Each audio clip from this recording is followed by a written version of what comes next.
আসসালামু আলাইকুম। সবাই কেমন আছেন? আশা করি সবাই ভালো আছেন। তো দেখুন আমি আজকে কত সুন্দর একটা পিজ্জা বানিয়েছি। তো আমরা এত সুন্দর পিজ্জা যদি ঘরেই বানাতে পারি বাইরে কেন?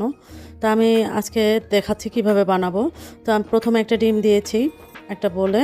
তারপরে এখানে আমি ৩ চা চামচ চিনি দিয়েছি, ১ চা চামচ পরিমাণ লবণ দিয়েছি। তারপরে গুঁড়ো দুধ দিয়ে দিয়েছি আমি ২ চা চামচ পরিমাণ। গুঁড়ো দুধটা দিলে একটু বেশি মজা লাগে আমার কাছে, এজন্য আমি গুঁড়ো দুধটা সবসময় ইউজ করে থাকি। আর এখানে আমি ১.৫ চা চামচ পরিমাণ ইস্ট দিয়ে দিয়েছি। তারপর একটু সামান্য সাদা তেল দিয়ে দিয়েছি, নর্মাল রেগুলার তেল। আমি এই উপকরণগুলোকে ভালো করে মিক্সড করে নিব।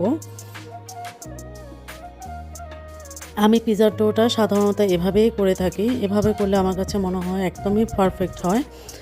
আর আরেকটা টিপস আছে, সেটা হচ্ছে আমি এখানে দেড় কাপ পরিমাণ গরম পানি দিয়েছি। আর এই গরম পানিটা কুসুম গরমের চেয়ে একটু বেশ ভালো গরম হবে, যেন আঙ্গুল দিলে গরম লাগে এরকম একটা গরম পানি দিবেন সবসময় পিৎজার ডোতে। তো আমি এখানে ১০ মিনিট ঢেকে রেখেছিলাম।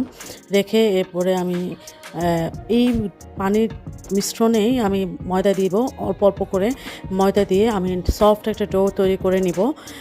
এখানে হচ্ছে একটা সুবিধা হচ্ছে, আপনাকে ময়দার পরিমাণটা বলতে হচ্ছে না, আপনি অল্প অল্প করে দিয়ে মন মতো করে সফট একটা ডো তৈরি করে নিতে পারবেন। হ্যাঁ, আটাটা একটু হাতে লেগে লেগে আসবে যদিও, কিন্তু তারপর আপনাকে ওভাবেই মাখতে হবে।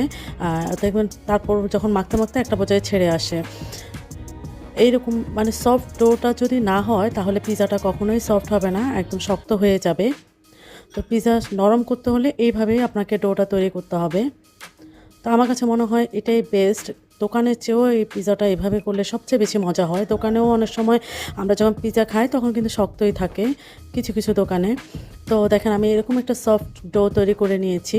তা আমি এখানে উপর থেকে একটু সামান্য তেল দিয়ে মিক্সড করে তারপর রেখে দিব, যাতে একটু আরও একটু যেন মোলায়েম থাকে, মানে সফট থাকে, ফেটে ফেটে যেন না যায়। তা আমার ডো হয়ে গেছে, আমি এটা ১ থেকে ২ ঘন্টার জন্য ঢেকে রেখে দিব। এখানে আমি আরেকটা কড়াইয়ে হচ্ছে চুলায় তেল দিয়ে দিয়েছি, সামান্য মানে পরিমাণ মতো তেল। আমি এখানে হচ্ছে ১.৫ কাপ পরিমাণ চিকেন ভাজবো। বুকের মাংসটাকে কিউব করে কেটে নিয়েছিলাম। তো আমি এখানে পেঁয়াজ ১ কাপ দিয়ে আমি পেঁয়াজটাকে বাদামি করে ভেজে নিচ্ছি। এখানে যে ফিলিংটা পিৎজার জন্য তৈরি করব চিকেনের, সেটাতে কিন্তু খুব বেশি মশলা আমি এখানে ইউজ করব না, অল্প মশলায় হয়ে যায়। এখানে আমি প্রায় ১.৫ কাপ চিকেন দিয়ে দিয়েছি। চিকেনের বুকের মাংসটা আমি দিয়েছি, ছোট ছোট করে কেটে নিয়েছি। তো এটাকেও আমি পেঁয়াজের মধ্যে অনেকক্ষণ ভেজে নেব। দেখেন কালারটা অলরেডি চেঞ্জ হয়ে গেছে। এরপর আমি এখানে আদা বাটা, রসুন বাটা এবং পেঁয়াজ বাটাটা ১ চা চামচ করে দিয়েছি। আদা বাটা, রসুন বাটা 1/2 চা চামচ করে দিয়েছি। যে আরও কতক্ষণ আমি এটাকে ভেজে নিচ্ছি। এরপরে স্বাদ মতো লবণ, আমি লবণটা 1/2 চা চামচ একটু বেশি দিয়েছি। আর এখানে 1 চা চামচ পরিমাণ লাইট সয়া সস আর 1/2 চা চামচ গরম মশলা দিয়ে দিয়েছি। আর টমেটো সস দিয়ে দিয়েছি আমি এখানে প্রায় 1.5 টেবিল চামচ পরিমাণ। টমেটো সসটা আমার ঘরেই তৈরি করা, আপনারা চাইলে দেখে নিতে পারেন, আমার পেজে দেওয়া আছে।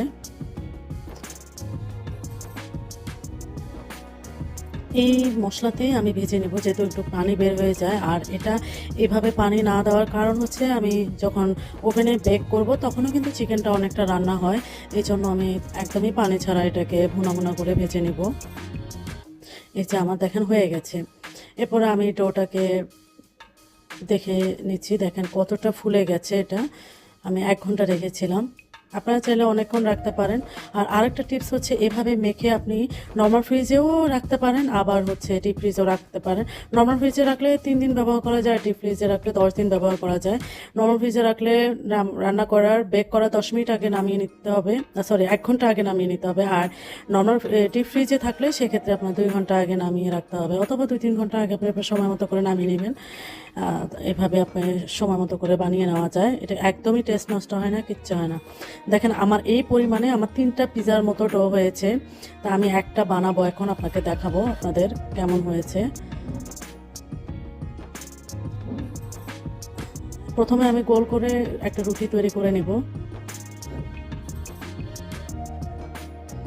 বেলুনের সাহায্যে একটু গুঁড়ি দিয়ে প্রথমে গুঁড়ি দিয়েছিলাম, তারপরে আমি একটা হচ্ছে মোল্ডে, মানে পিজার একটা মোল্ডে প্রথমে একটু তেল ব্রাশ করে নিয়ে তারপরে ওখানে আমি ট্রান্সফার করে নিলাম।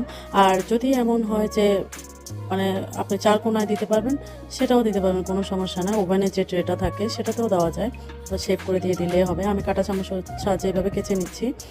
আর এখানে আমি হচ্ছে টমেটো সসটা দিয়ে দিলাম। আমি এখানে পিজার যে সসটা সেটা দিই নাই, আমার কাছে মনে হয় টমেটো সসটাই আমার বেশি ভালো লাগে। আমি ঘন একটা টমেটো সস করে রাখি, তো সেটাই আমি দিচ্ছি। আর আরেকটা কথা হচ্ছে অনেকে লবণ পানি দেয় ট্রেতে বা পিজার উল্টো পাশে, কিন্তু আমি নর্মালি তেল ব্রাশ করে দিয়ে দিই। আমার কাছে মনে হয় তেল ব্রাশ করে দিলে তাড়াতাড়ি উঠে যায়। তা আমি প্রথমে কিছুটা চিকেন বিছিয়ে দিচ্ছি।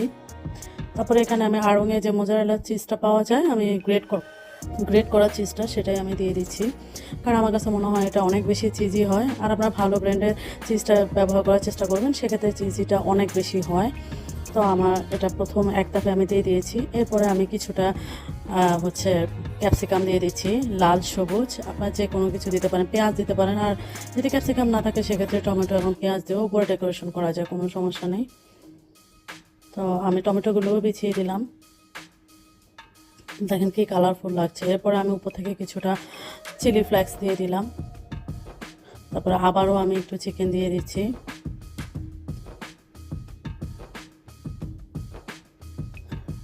মোটামুটি এই চিকেনে আপনি 2টা পিজা বানাতে পারবেন। তো আমি উপর থেকে আরও একটু চিজ দিয়ে দিলাম।